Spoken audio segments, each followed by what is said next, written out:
जैसलमेर के बैया गांव में उरण बचाव का मामला सामने आया है। मामले में राज्य सरकार ने ऐतिहासिक फैसला भी लिया।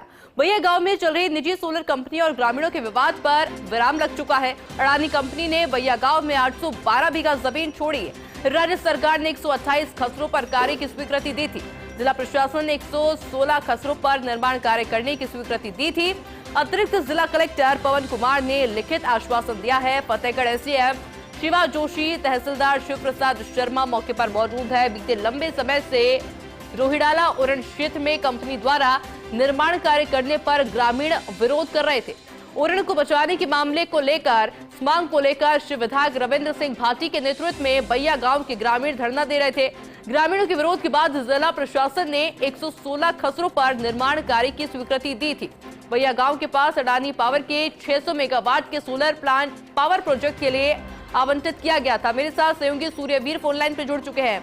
सूर्यवीर, क्या कुछ जानकारी पूरे मामले पर? और जी, जिस तरीके से जैसलमेर के बैया गांव में निजी कंपनी के सब स्टेशन का जो काम है वो एक बार फिर से शुरू हो चुका है। इस दौरान भारी संख्या में पुलिस बल है वो तैनात रहा है और इसके साथ ही उरण बचाने के लिए जो धरना था वो आखिरकार है वो 68 दिन बाद है वो समाप्त हो चुका है। प्रशासन ने निजी कंपनी को अब 812 बीघा जमीन दूसरी जगह है अलॉट करने व मुंह बोली उरण की जमीन को उरण के रूप में रेवेन्यू रिकॉर्ड में दर्ज कराने के लिए प्रयास करने के आश्वासन के बाद है ये धरना समाप्त किया है और ग्रामीण इस पर मान गए हैं और धरना है वो उठा दिया है। और इस धरने को लेकर लगातार जिस तरीके से शिव विधायक रविंद्र सिंह भाटी है वो भी संघर्ष कर रहे थे, लगातार धरने पर आ रहे थे और लगातार निजी कंपनी के खिलाफ है वो आपत्ति है वो जता रहे थे कि किस तरीके से उरण की जमीन पर है यह कार्य है वो करवाया जा रहा है। आखिरकार जिस तरीके से वे ग्रामीणों का जो संघर्ष है वो जीत जाता है। विधायक छोटू सिंह भाटी भी है इस पूरे मामले को लेकर है कई बार है वो मुख्यमंत्री से भी मुलाकात की है, राज्य सरकार को इस बारे में अवगत कराया है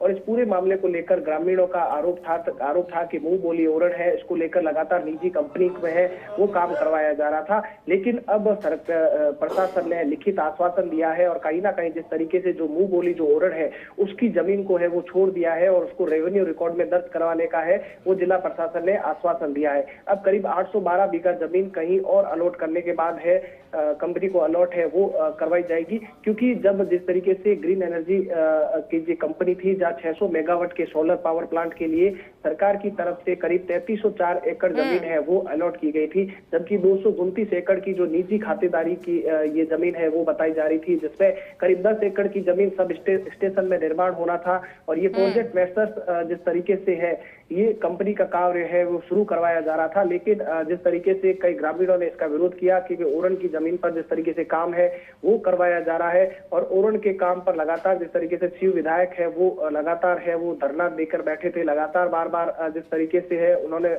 धरने पर आकर जिला प्रशासन को और सरकार को चुनौती देने का काम किया था और उसके साथ इस तरीके से है ग्रामीणों ने भी बार बार अवगत कराया था कि अगर यहाँ से स्टेशन का काम शुरू होता है तो इसका पुरजोर तरफ से है वो विरोध किया जाएगा। कुछ दिन पूर्व ही ग्रामीणों ने जिस तरीके से उरण बचाओ को लेकर यात्रा भी शुरू की थी, लेकिन आज एक सुखद खबर निकलकर सामने आई जहाँ बैया गांव में भारी पुलिस बल तैनात करके जो पूरी जो आश्वासन है वो ग्रामीणों के सामने है वो रखा गया। ग्रामीणों को एक एक बिंदु पर है वो डिस्कस किया गया और उसके बाद ग्रामीण मान गए। अब जो 812 बीघा जो जमीन है वो दूसरी जगह अलॉट है वो करवाई जाएगी। तो ऐसे में जो बैया गांव का जो प्रकरण करीब 68 दिन से जो चालू था उस पर पूर्ण रूप से है अभी फिलहाल है वो विराम है वो लग गया है, क्योंकि जिस तरीके से सोलर ऊर्जा के क्षेत्र में जैसलमेर बेहद अहम भूमिका अदा कर रहा है, लेकिन जैसलमेर में उरण का मुद्दा है वो बहुत बड़ा गरमाया हुआ है। कई क्षेत्र में उरण के लेकर बार बार है वो ग्रामीण है वो धरने पर बैठते रहते हैं और साथ ही साथ जिस तरीके से बिल्कुल सूर्यवीर, बहुत बहुत शुक्रिया आपका।